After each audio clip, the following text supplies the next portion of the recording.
Os grilhões que nos forjava, da perfídia astuto ardil, houve mão mais poderosa, zombou deles o Brasil. Ímpias falanges que apresentavam face hostil, vossos peitos, vossos braços são muralhas do Brasil. Trecho do hino da independência que eu cantei por anos na escola sem entender patavina. Semana do 7 de setembro, ela é apropriada para pensar o Brasil e essa torrente de palavras que a gente recebe diariamente sobre ele, sem desvendar o sentido. E para nos ajudar nessa tarefa está aqui um pensador, um historiador pop, muito amado e também odiado, viu? Por alguns no Patropi. Bem-vindo, Leandro Carnal. Obrigado, Marcelo. Obrigado. Eu que agradeço essa presença ilustre. Ô, Leandro, as nossas canções cívicas, como esse hino da independência, elas são assim como o Brasil, assim, grandes demais e difíceis de entender? Bem, eu fui professor de moral e cívico, SPB. Eu ensinei hinos brasileiros. Você foi? Foi. Era você? Era eu que estava lá.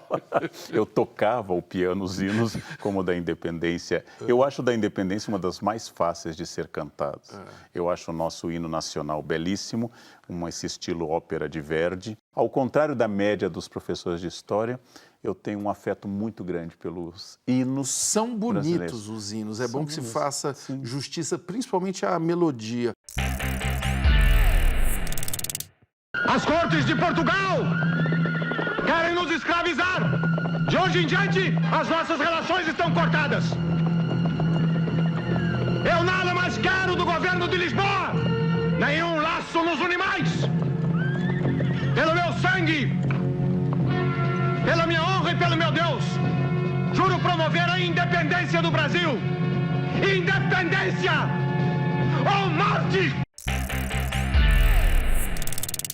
Agora, e o grito independência ou morte? Qual o significado desse grito? Bom, a maneira como nós criamos a cena a partir das testemunhas, a maneira como o 7 de setembro, que não tinha importância, acabou crescendo ao longo da história e derrubando o tradicional 12 de outubro, onde Dom Pedro era comemorado antes como a independência, essa maneira é também uma construção histórica. E essa construção histórica é romântica. Ela continua até hoje pensando que um dia um príncipe herdeiro, um novo Dom Sebastião, um novo líder cheio de boas intenções vai redimir a pátria. Virá para nos salvar. E isso é história. A história demonstra que esse sentimento é um dos obstáculos ao nosso crescimento.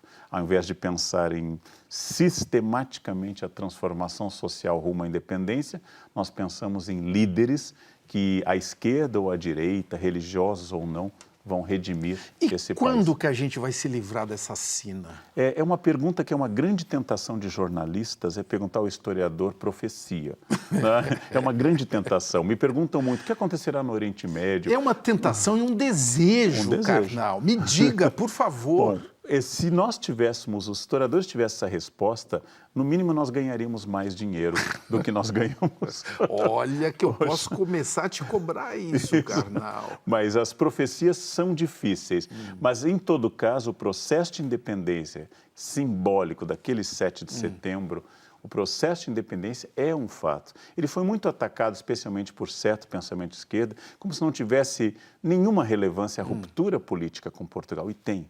Agora, essas manifestações de 13, né, de 2013, e que vem até hoje, elas são parte de algum movimento de independência? Eu acho que são parte de uma apropriação saudável em que a sociedade começa a dizer que o Estado não pode ser feito apenas pelo mesmo grupo.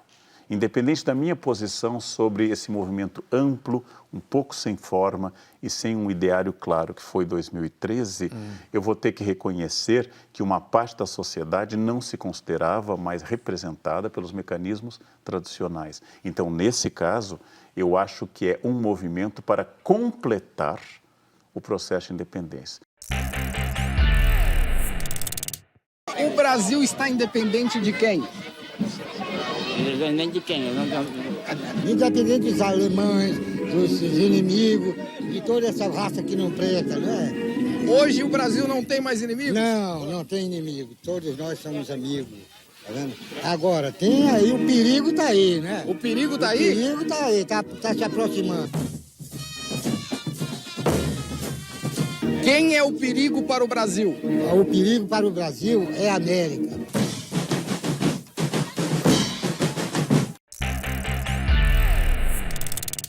Leandro Carnal, o que a eleição do Bolsonaro diz sobre o Brasil? Ah, muito. Em primeiro lugar, é uma eleição dentro de um jogo, de uma regra democrática, e quem contesta isso considera que democracia é só quando favorece o seu ponto de vista. Mas representa naturalmente, em primeiro lugar, uma insatisfação com o quadro ético e administrativo dos governos ligados ao PT, demonstra o esgotamento de um modelo partidário com um suposto outsider, não creio que o Bolsonaro seja um outsider, mas com um suposto outsider, representa também uma afirmação contra todas as maleabilidades da pós-modernidade, do politicamente correto, com alguém que vai lá e diz exatamente o que a média pensa e que já não podia mais expressar. Mas tem gente achando que é fascismo. Isso é um exagero? Fascismo em si não existe, mas o pensamento fascistoide, ou seja, resolverei fora da política, negociação é fraqueza, o macho alfa é que resolve e não a assembleia ou o grupo, seja esse macho alfa um homem ou uma mulher, aqui é irrelevante o gênero, a força é superior à negociação, o direito é mimimi, as minorias devem ser oprimidas pelas maiorias e existe um homem de bem que deve ser o modelo, isso não é em si fascismo, mas é um tipo de pensamento autoritário que dialoga claramente com o fascismo. Alessandra Toledo, agora ela que vai te provocar. O que ele acha do Moro? Aquele que não cita os livros que leu, embora diga que é um leitor assíduo e ama os livros, e mesmo lendo tanto, tendo sido juiz, diz conge em vez de cônjuge. Mudou o apreço e a amizade por conta dos conteúdos das mensagens vazadas? Acha que são verdadeiras? Eu tudo leva a crer que as mensagens indicam uma ação que excede o campo estrito previsto na lei, do não envolvimento das partes investigadas com os juízes e assim por diante. Tudo indica isso. Carnal, em 2017 você jantou com um amigo que era amigo do juiz Moro e você virou um vilão da noite para o dia, né? Dá para se construir um país onde um historiador não pode conversar com um juiz? Nós voltamos àquela história do Dom Pedro. Como funciona o Brasil? Sérgio Buarque nos definiu em 1936 como um homem cordial. No Raízes do Brasil, ele diz, quem é o brasileiro? O homem que funciona pela paixão. Então, no Brasil, nós consideramos que as ideias, elas têm que ser uma adesão pessoal. O episódio do jantar é um episódio em que as pessoas, eu aprendi muito com ele, né, que as pessoas acham que realmente você só sentará com quem você concorda 100%. Ou com quem você já está fazendo algum tipo de armação, algum negócio. E eu, na verdade, ouvi muitas vezes, ouvi várias opiniões do juiz Moro, sou muito amigo, muito mais próximo do seu melhor amigo, que é o juiz Anderson Furlan, e quem nos aproximou, e foi uma questão importante. Aprendi bastante. Aprendi que no Brasil a adesão tem que ser pelo fígado e não pelo cérebro. Aprendi no Brasil que as pessoas só consideram que é assim, se você está me entrevistando é porque você gosta muito de mim. E não pode ter outro caminho. E o cérebro não funciona. Esse é o homem cordial. Quem pagou a conta desse jantar? Deixa eu lembrar. Eu acho que fomos eu e o juiz. Não foi o Moro. O vinho eu sei que eu paguei. Vocês convidaram o juiz? É porque ele chegou depois e eu estava com o juiz. Mas esse jantar deu uma ressaca. Deu. Que bom que a gente pode falar dele assim agora. Mas no próximo bloco, nós vamos falar menos do Brasil, esse gigante adormecido, abstrato, que às vezes escapa pelos nossos dedos, e vamos falar de quem mora aqui. Nós vamos falar de nós. Somos uma sociedade livre? Fala aí na hashtag Provoca.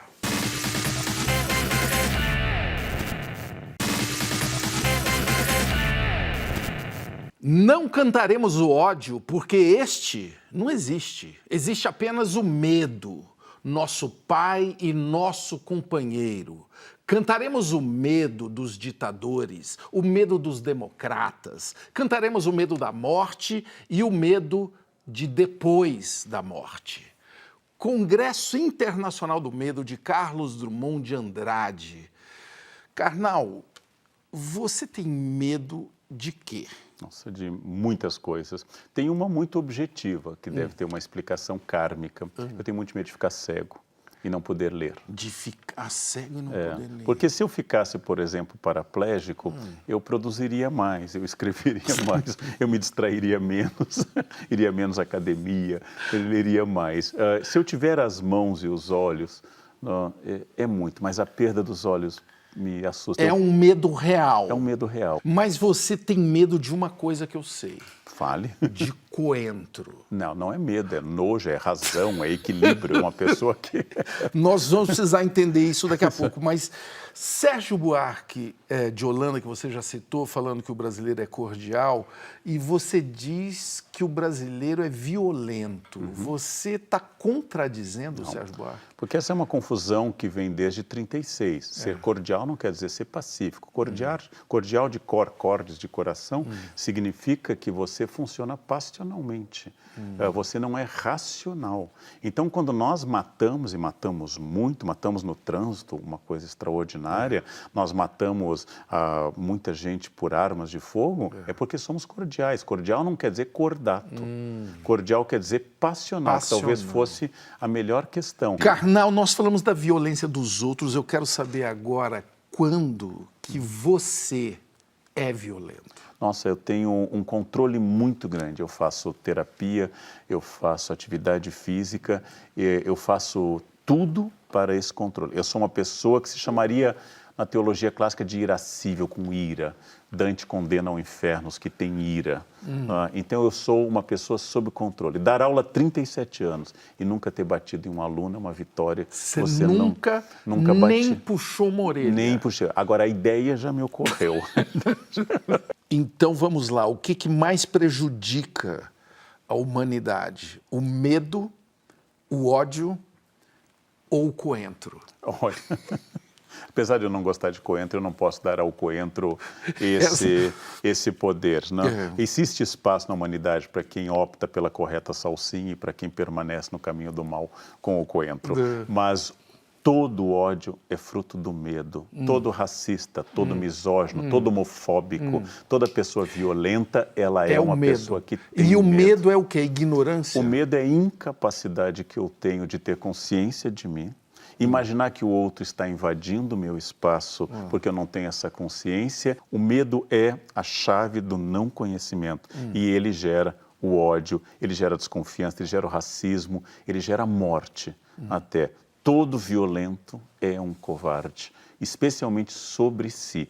Essa sociologia do medo não desculpa o que tem medo, apenas tenta explicar que se nós pudéssemos olhar que atrás do machão, aquele que vai no trânsito e briga, está uma criança assustada, muito insegura da sua sexualidade e ambíguo quanto ao seu orifício preferido de prazer, eu poderia entender mais essa pessoa. Luciano Augusto, vivemos na era mais tensa da humanidade? Nós não vivemos a era mais tensa, mas vivemos uma era onde a violência está se expressando por outros canais, porque ao contrário de outras eras, isso sim é inédito, todo mundo acha que tem hoje direito a ser feliz, e quando não é feliz a culpa é de alguém. Nós não nos acostumamos mais com a dor, com a dimensão trágica da existência, ou com o fato de que talvez eu não seja tudo aquilo que disseram que eu seria. Comandante, Sim, senhor. que país é esse lá embaixo?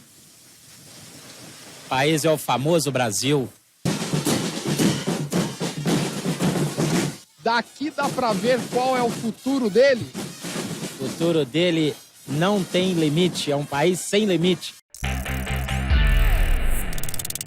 Ô, Leandro Karnal, como é ser professor num país que despreza a educação? Depende das muitas situações. Eu ocupo uma situação absolutamente à parte. Um professor hoje, se eu quiser considerar, é aquele que está no ensino fundamental, no colégio público, na periferia das grandes cidades. Esse é o ser da trincheira, esse é o ser épico, esse é o que tem que se transformar. Um professor universitário como eu, numa instituição de excelência como a Unicamp, que senta com alunos em uma sala que tem ar-condicionado e reflete com alunos que escolheram estar ali, eu estou para o professor como o padioleiro de guerra está para o cirurgião plástico que está curando uma leve rosácea no rosto de alguém, né? Então, eu estou numa situação muito privilegiada, mas eu já dei aula, tanto na escola pública quanto na privada.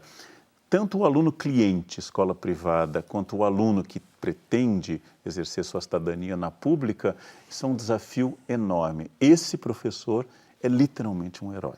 Esse professor ganhando pior do que a maioria dos piores cargos, com muitas tarefas e com uma cobrança enorme e com um risco hoje, inclusive de violência chegando à escola. E o que você tem a dizer para esse professor que está te vendo agora? Bom, que é quase que dizendo que se nós existimos, se o Brasil continua existindo, é porque ele existe. Mas como dizer a alguém que está lá na trincheira levando bala que o país conta com você? Continue. Respira aí. Respira aí, porque sem você o sistema desaba. Quer dizer, sem essa frente de trabalho, que é o professor, o país literalmente desintegra. Desintegra, porque apesar dos péssimos índices que nós temos hoje, eles só não são piores porque as pessoas não jogaram a toalha. Então, é muito difícil, porque a minha vontade é dizer, continuem, força, vamos lá, mas eu sei que é quase insuportável. Eu sei que é quase insuportável. É muito difícil, é um milagre. É onde eu chego ao limite do meu ceticismo. É um milagre que alguém acorde no dia seguinte e vá dar aula numa sala quente, sem vidro, sem água na escola, às vezes com a merenda roubada, para dar aula para aquelas crianças acreditando em educação. É um milagre. Às vezes a gente tem que acreditar que é um milagre estar aqui no Brasil conversando sobre isso, né? No próximo bloco, nós vamos falar de liberdade, mas de verdade.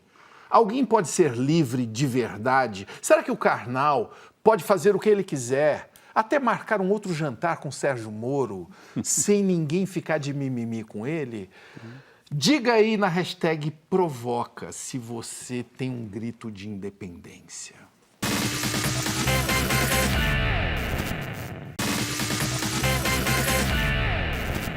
E ele diz que se chama Jonas, e ele diz que é um santo homem, e ele diz que mora dentro da baleia por vontade própria, e ele diz que está comprometido, e ele diz que assinou um papel que vai mantê-lo preso na baleia até o fim da vida, até subir para o céu. Jonas.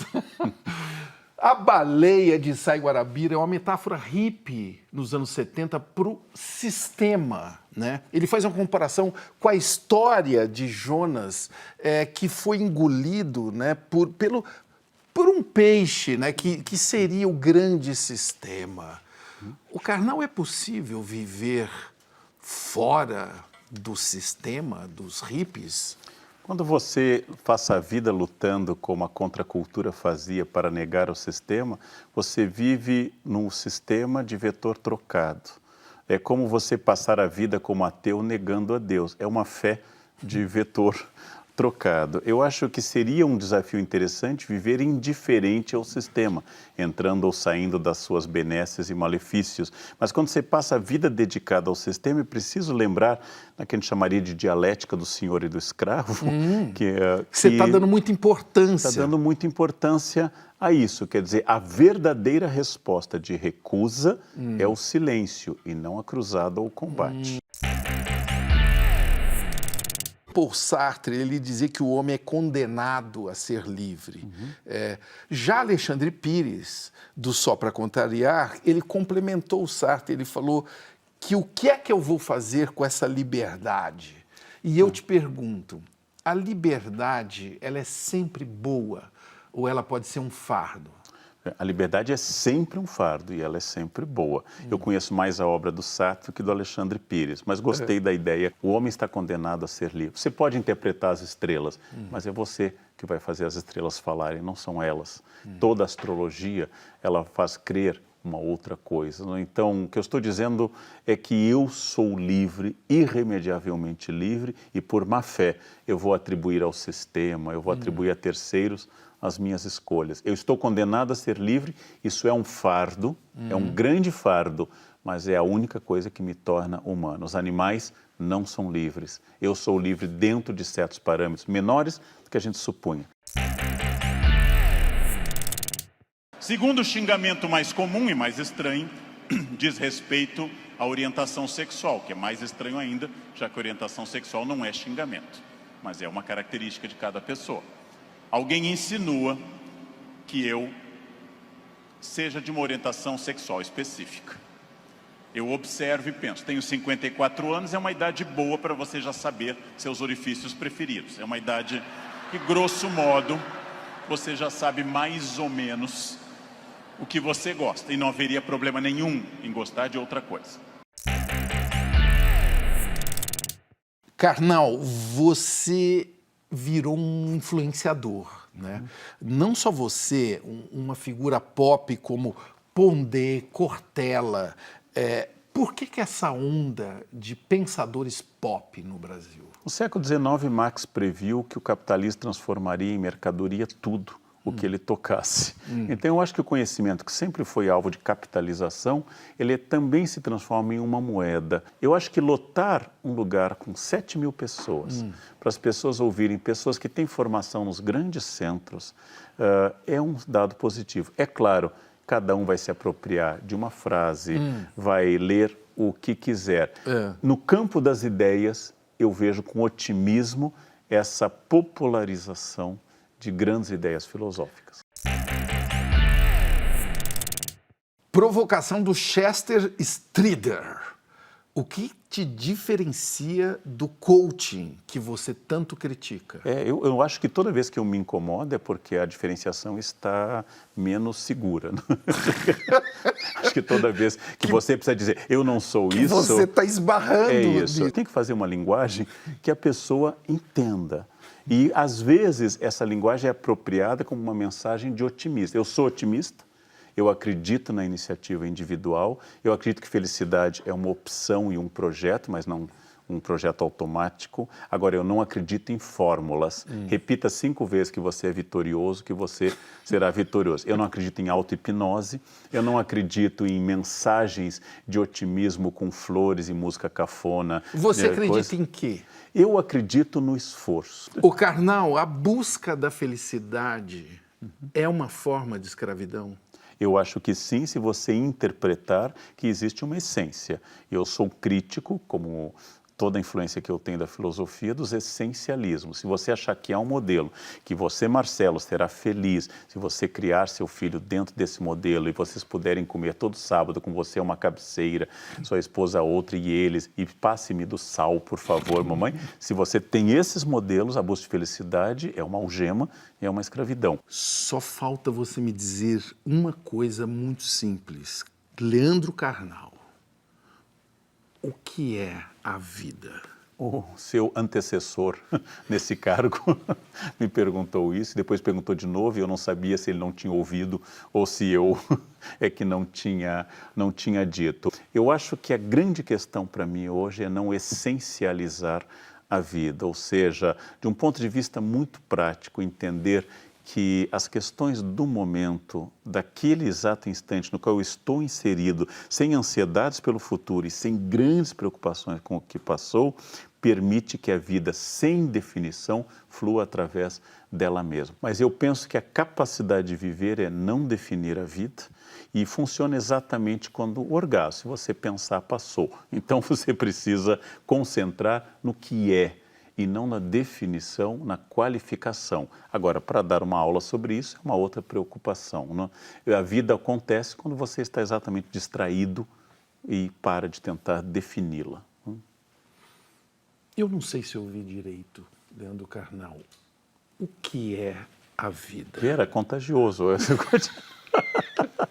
Karnal, nós vamos fazer a coisa que você mais odeia depois do coentro. Que é selfie. Uma selfie. Uma selfie, claro. Vamos lá, já faz quase 10 minutos que eu não faço.